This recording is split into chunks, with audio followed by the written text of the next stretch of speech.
Hello दोस्तों, नमस्कार। जैसे कि आपको पता है कि रेलवे एनटीपीसी का पेपर आने वाला है, ठीक है। तो हम लोग एनटीपीसी की सीरीज यहाँ पे चला रहे हैं। एनटीपीसी की सीरीज में मैथ्स की सीरीज मैं पढ़ा रहा हूँ। यहाँ पे आपको जीएस और रीजनिंग की भी सीरीज यहाँ मिलेगी। और मैं आपको भरोसा दिलाता हूँ कि आप इस सीरीज को देखने के बाद जो आज मैं पढ़ाने वाला मैथ की सीरीज, अगर आप रेलवे एनटीपीसी की तैयारी कर रहे हैं या एएलपी टेक्नीशियन या जो भी वनडे एग्जाम की तैयारी कर रहे हैं, ठीक है, उसमें आपको सिर्फ ये प्रैक्टिस सेशन ही आपने कर लिया तो आपको इतना कुछ मिल जाएगा कि मैथ का आपका डर एग्जाम से तो बिल्कुल खत्म हो जाएगा। नहीं, अगर आपको विश्वास है तो आप मेरे साथ सेशन से एक बार जुड़कर देखना। हर एक सवाल में इतना कुछ सीखने को आपको मिलेगा कि आपके कंसेप्ट बहुत अच्छे बिल्डअप हो जाएंगे। तो आइए चलिए शुरुआत करते हैं पहले सवाल के साथ कि क्या कह रहा है पहला क्वेश्चन। रेलवे एनटीपीसी में प्रीवियस ईयर में पूछा गया एक सवाल है जहां एवरेज का सवाल है वो, और क्या कह रहा है चलिए शुरुआत करते हैं। कह रहा है कि the sum of 5 consecutive number is 90, what is the middle number. अगर आपको एवरेज का बेसिक कंसेप्ट आता है तभी आप इस सवाल को लगा पाएंगे, अगर नहीं आता है तो आप नहीं लगा पाएंगे इस सवाल को, क्योंकि इस सवाल में क्या बोला जा रहा है कि the sum of 5 consecutive even number, उनका सम कितना है 90 दे रखा है। मतलब अगर सम किसी नंबरों का सम दे रखा है तो उसका एवरेज भी हम निकाल सकते हैं। अगर 5 consecutive number x1 x2 x3 x4 और x5 है और उनका सम 90 है तो मैं एवरेज बोलूंगा। तो एवरेज बराबर होता है क्या, sum of observation divided by number of observation, number of observation यही होता है। तो सम कितना है 90 है और टोटल संख्या कितनी है 5 है, तो 5 से डिवाइड दे देंगे तो एवरेज कितना आ जाएगा 18 आ जाएगा। लेकिन इस 18 का यूज क्या है सर इस सवाल में? हाँ, ऑप्शन में तो दिख रहा, बट पहले कंसेप्ट को समझते कि होता क्या है। कंसेप्ट ये कहता है कि कोई भी दुनिया में नंबर ऐसा है या ऐसी सीरीज है, अगर वो कंसेक्यूटिव चले मतलब लगातार चले, लगातार का मतलब क्या है, जैसे 1 2 3 4 5, ये क्या है लगातार संख्या है। एक एक के गैप पे हर दो टर्म के बीच सेम गैप चल रहा है तो इनको लगातार संख्याएं कहा जाता है।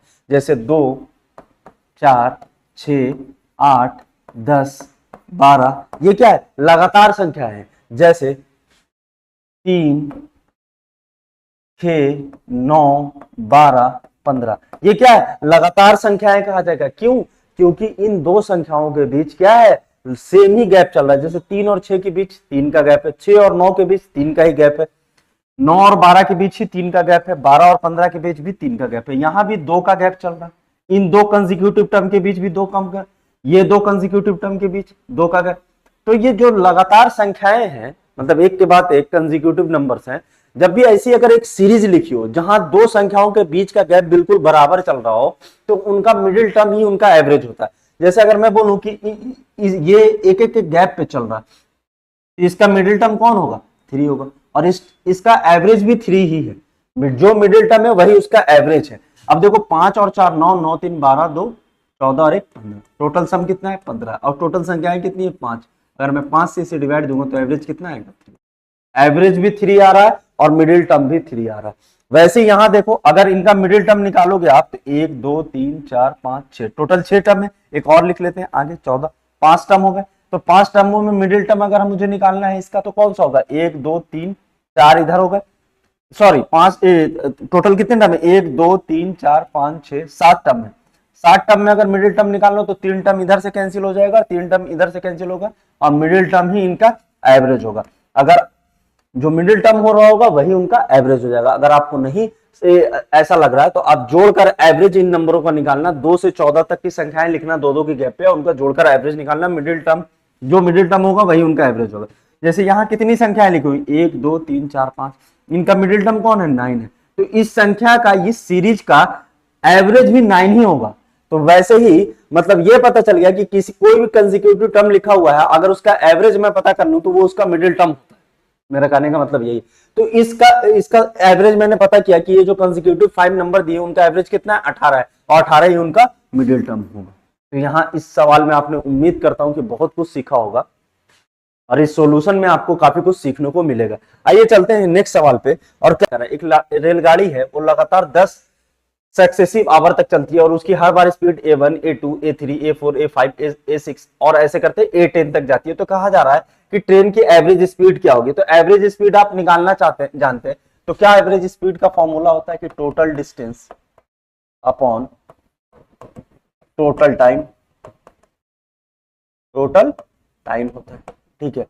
Total distance upon total time होता है, और एवरेज निकालने का यही फॉर्मूला, और अर्थमेटिक मीन का भी यही फॉर्मूला होता है। तो यही हमारा ऑप्शन जो डी है वही होगा। मीडियन, हार्मोनिक और ज्योमेट्रिक मीन, ये तीनों ऑप्शन आपके आंसर नहीं होंगे, यही ऑप्शन आपका होगा, क्योंकि आपको फॉर्मूला अगर पता है तो आप एवरेज की इस सवाल को लगा लोगे, क्योंकि एवरेज निकालना है आपको। आते हैं अगले सवाल की तरफ बढ़ते हैं। अगला सवाल क्या बोल रहा है, ये भी अच्छा सवाल है, और क्या कह रहा है कि age of this year the average age of family of 8 members is 39 years. कह रहा है इस वर्ष तक 8 सदस्यों के एक परिवार की औसत आयु 39 वर्ष है, यह मानते हुए कि 6 वर्ष बाद परिवार में एक नवजात शिशु को गोद लेता है, और अब उससे 10 वर्ष बाद परिवार की औसत आयु क्या होगी।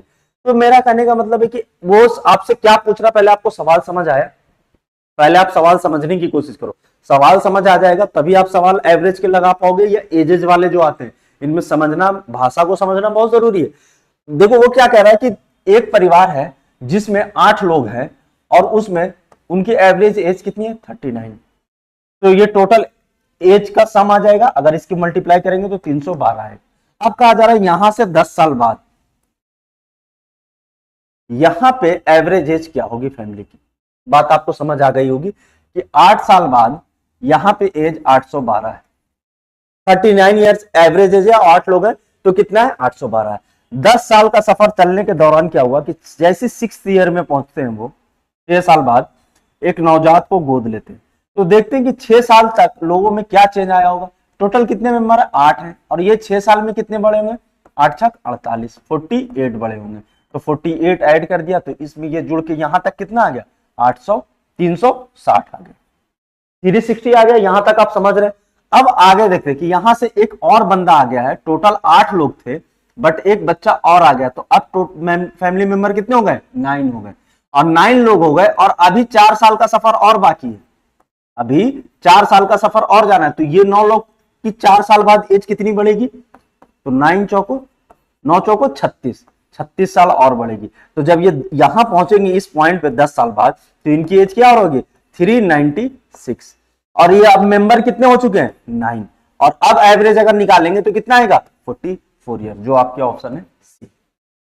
उम्मीद करता हूं कि यह सवाल आपको बहुत अच्छा लगा होगा, और ये समझ में भी आया होगा कि क्या कहा जा रहा है कि भाई पहले एज इतना है, अब यहां से 10 साल बाद उनकी एज क्या होगी, लेकिन बीच में कुछ बातें हुई हैं उनको आपको ध्यान में रखना है। अगर उन बातों को आप समझ जाते हैं तो अर्थमेटिक का कोई भी सवाल आपसे नहीं छूटने वाला है। और ऐसे ही आप सेशन से जुड़े रहें और देखते रहें, अच्छे अच्छे सवाल आगे आते रहेंगे। एक रेनफॉल का दे रखा है कि टोटल इतना हुआ और रिकॉर्डेड इन 7 आवर, तो कहा जा रहा है कि एवरेज बताना है पर आवर। तो एवरेज निकालने का तरीका क्या है, आपको पता है कि टोटल वैल्यू जो दी हुई है 0.896 को अगर 7 से आप डिवाइड दे दोगे तो 7 से कितनी बार जाएगा, ये 12 7 84 होता है। 12.8 किस में दिख रहा है 12, हाँ ये ऑप्शन सी 12, क्योंकि मुझे एक ही बार में मैंने इसको काटा 84 कटे, तो पहले मैं ऑप्शन में जाऊंगा, टाइम इतना वेस्ट नहीं करना है ना, आपके पास है टाइम। अगर आप ज्यादा टाइम ले रहे हैं तो आप सवाल में फंसते चले जाएंगे। देखिए ये भी कितना बढ़िया सवाल है, अगर प्राइम नंबर का आपको कॉन्सेप्ट आता होगा, जब प्राइम नंबर के बारे में पता होगा तभी आप कर पाएंगे। क्या कहा जा रहा है कि the mean of first 12 prime number is, 12 प्रथम प्राइम संख्याओं का औसत क्या होगा। तो आपको प्राइम नंबर के बारे में पता होना चाहिए कि प्राइम नंबर उसे कहते हैं, अगर जिन्हें नहीं पता तो मैं बता दे रहा हूं कि प्राइम नंबर उसे कहते हैं जो खुद से और 1 से डिवाइड हो। जैसे कि सबसे छोटा प्राइम नंबर कौन है 2 है, फिर उसके बाद क्या आएगा 3 आएगा, फिर 5 आएगा आपका, फिर उसके बाद 7 आएगा, फिर उसके बाद 11 आएगा। कितने टोटल प्राइम नंबर है 12 लेने, 11 के बाद 13 आएगा, फिर 17 है, फिर 19 है, फिर उसके बाद आ गया 23, 29 एंड 31। टोटल 12 हो गए क्या, 1 2 3 4 5 6 7 8 9 10 11 हो रहे हैं। 1 2 3 4 5 6 7 8 9 10 11, 12 लेने कोई छूटा तो नहीं, 17 19 23 31 27, हाँ हो गया 29, और एक आपका 37 हो गया। ठीक है, ये 12 प्राइम नंबर है, इनको जोड़ के 12 से भाग दे दोगे तो आपका क्या आएगा एवरेज आ जाएगा। तो अगर आपको इतनी छोटी सी बात पता रहती तो आप कर लेते, लेकिन हम जोड़ेंगे कैसे स्मार्ट वे में। 37 और 23 कितना होता है 60 होता है, लिख लिया। तो ये दोनों कैंसिल, 31 और 29 कितना होता है, ये भी 60 होता है, ये दोनों भी कैंसिल हो गए। ठीक है, 19 17 और 13 कितना होता है 30, यहां लिख लिया। 19 और 11 कितना होता है 20, 19 और 11 30 होता है, वो भी लिख लिया हमने। अब ये भी कैंसिल हो गया, 7 5 12, 12 3 15 और 2 17, लास्ट में ऐड करना है। कितने हैं ये 1 2 7 हो गया, 12 3 15 3 18 और 1 19, 197 आ रहा है। 197 है और टोटल कितने हैं 12 है, 12 से डिवाइड दोगे एक बार में जाएगा ये 197, यहां से कितना आएगा 7, तो 12 12 छक 72, 16 पॉइंट है क्या किसी में? हाँ है, ऑप्शन ए ही आपका उत्तर हो जाएगा। एक ही ऑप्शन में 16 दशमलव अब कुछ आने वाला है, जो भी 4 बार जाएगा फिर 2 बार जाएगा, तो एक ही ऑप्शन हो गया। तो आपको अगर बेसिक जानकारियां नंबर सिस्टम के रखोगे तभी है, क्योंकि बहुत बेसिक कंसेप्ट, बेसिक सवाल एनटीपीसी रेलवे में पूछा जाता है, ना कि बहुत टफ सवाल पूछा जाता है कि आपको डरना है। आपको थोड़ी बहुत भी चीज आती तो मैथ से बिल्कुल डरना नहीं है। आप देख रहे हो कि सवालों को अगर थोड़ा बहुत नॉलेज है तो हम लगा लेते हैं। आइए अगले सवाल की तरफ चलते हैं। इसमें क्या कहा जा रहा है?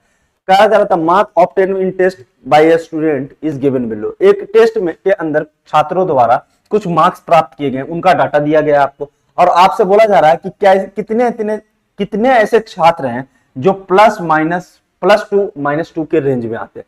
तो क्या करना होगा, हमें सबको जोड़ना होगा, उनका एवरेज निकालेंगे और उसमें प्लस टू माइनस टू करके देखेंगे और जितने स्टूडेंट आ रहे हैं उनकी संख्या निकाल लेंगे। तो आइए जानते, जोड़ना शुरू करते हैं। 24 और 26 कितना होता है 50, 19 और 21 कितना होता है, ये भी 50 होता है। 23 और 2 25 और 15 कितना होगा 40, और फिर एक कौन रह गया 38, ऐड कर देंगे। ये 100 140 और 38 कितना होगा 168, और टोटल है कितने 1 2 3 4 5 6 7 8 है। तो यहां से आपका एवरेज कितना हो गया 21। अब इसी 21 में कह रहा है कि प्लस 2 करो। 21 में अगर प्लस 2 करोगे तो 23 पे चले जाओगे, और माइनस 2 करोगे तो 19 में। कह रहा है कितने स्टूडेंट के मार्क्स इसी रेंज में रहे हैं। तो पहले 21 से बड़े नंबर देखते हैं कौन कौन है। 21 से बड़ा 2 प्लस 2 में जाएंगे तो एक 23 है, एक 21 खुद भी है, 2 नंबर ये हो गए, और इससे कोई बड़ा है नहीं है। अब 21 से छोटा 19 में देखते हैं कि कौन कौन सा नंबर है। 19 में एक 19 खुद है और कोई नंबर नहीं है। तो टोटल कितने स्टूडेंट है 3 ऐसे स्टूडेंट है जो टोटल एवरेज से प्लस माइनस 2 है। ठीक है, आगे बढ़ते हैं अगले सवाल की तरफ। अगला सवाल क्या कह रहा है कि each entry of if each entry of a piece of data is increase by 7 when the arithmetic mean, what is the arithmetic mean, मतलब अरिथमेटिक मीन पे क्या असर पड़ेगा। कहा जा रहा है क्योंकि वो डाटा दिया गया है आपको और उस डाटा में हर किसी में 7 बढ़ा दिया गया है, तो क्या अरिथमेटिक मीन क्या होगा। 4 ऑप्शन दिए गए कि सेम रहेगा, 7 डिक्रीज कर जाएगा, 7 से बढ़ जाएगा, या 49 से बढ़ जाएगा। आइए जानते कुछ बेसिक चीजें इसमें। अगर मैं कहूं कि कुछ डाटा मेरे पास है 2 4 6 या 1 2 3 में लेता हूं 1 2 3 4 5, और इनका एवरेज क्या है, मान मिडिल टर्म होता है। अभी थोड़ी देर पहले बताया कि कोई भी कंसेक्यूटिव टर्म का एवरेज क्या होता है मिडिल टर्म। सभी में मैं 3 बढ़ा रहा हूं एवरी डाटा में। अभी एवरेज कितना है 3 है एवरेज, तो ये 4 हो जाएगा। इसमें अगर प्लस 3 करूंगा कितना हो जाएगा ये 5, इसमें प्लस 3 करूंगा कितना हो जाएगा 6, इसमें प्लस 3 करूंगा कितना हो जाएगा 7, और इसमें प्लस 3 करूंगा कितना हो जाएगा 8। या अभी भी 1 1 के गैप पे ये नंबर चल रहे हैं कंसेक्यूटिव, तो अभी भी मिडिल टर्म ही इनका एवरेज रहेगा। और जब मिडिल टर्म एवरेज है तो पहले एवरेज 3 था और अभी एवरेज में 3 जोड़ा तो 3 ही एवरेज में भी बढ़ गया। प्रत्येक डाटा में अगर मैंने 3 जोड़ा तो एवरेज भी 3 से बढ़ गया। तो यहां भी मतलब क्या है कि अगर ईच डाटा में अगर 7 जोड़ेंगे तो एवरेज भी 7 से बढ़ जाएगा। कौन सा ऑप्शन होगा, ऑप्शन सी ही हमारा आंसर होगा। आ रहा समझ में आपको कि एक कंसेप्ट को हम लोग समझते हुए चलेंगे, बिल्कुल टेंशन नहीं लेना है। हर एक सवाल यहां बहुत आसानी से हो जाएगा, बस आप साथ में जुड़े रहो। एनटीपीसी का एक एवरेज का सवाल आपसे नहीं छूटने वाला कैसा भी है, क्योंकि सिलेक्टेड सारे सवाल लेकर आए हूं एनटीपीसी में जो आपको परेशान करते हैं, जिसमें आपके बेसिक कंसेप्ट अच्छे नहीं है, वो यहां हम लोग सीखते रहेंगे और आगे बढ़ते रहेंगे। The arithmetic mean of 16 18 15 17 and P and 14 is 17। मतलब एक डाटा दिया गया 16 18 15 17 पी 14 का कितना एवरेज है 17 है। इनका एवरेज कितना है 17 है, और आपसे पूछ रहा है कि पी की वैल्यू क्या हो सकती है। तो करने का तो कई तरीके कि सभी को जोड़ देंगे, इधर 17 जितना डाटा है 17 से मल्टीप्लाई करके फिर जो डाटा आ रहा होगा उसको माइनस करेंगे, पी की वैल्यू आगे। वो बात भी ठीक है कि हम वैसे भी कर सकते हैं कि टोटल कितने डाटा 1 2 3 4 5 6 डाटा है, 17 छक 2 तल से 102 होता है। बाकी को जोड़ लो 14 17 कितना होगा आपका 14 और 17 हो जाएगा 31 31 और 15 46 46 और 18 आपका हो जाएगा 64 64 और 16 हो जाएगा 80। 80 माइनस करोगे तो यहां से कितना आएगा 22। 22 किसकी वैल्यू है? पी की वैल्यू। ये तो हुआ बेसिक तरीका कि आप ऐसे सवाल को लगाने के लिए। थोड़ा और मैं हो सकता है जल्दी बताया हूं आपको, मैं बता दे रहा हूं। अगर टोटल एवरेज अगर 17 है और टोटल संख्याएं 5 है तो सम क्या हो जाएगा उनका? 17 इंटू टोटल संख्याएं 6 है तो कितना होगा? 102। अब कहा जा रहा है कि इन संख्याओं को आपस में जोड़ो, तो सभी को अगर हम जोड़ेंगे तो ये आ रहा 80 प्लस पी बराबर 102।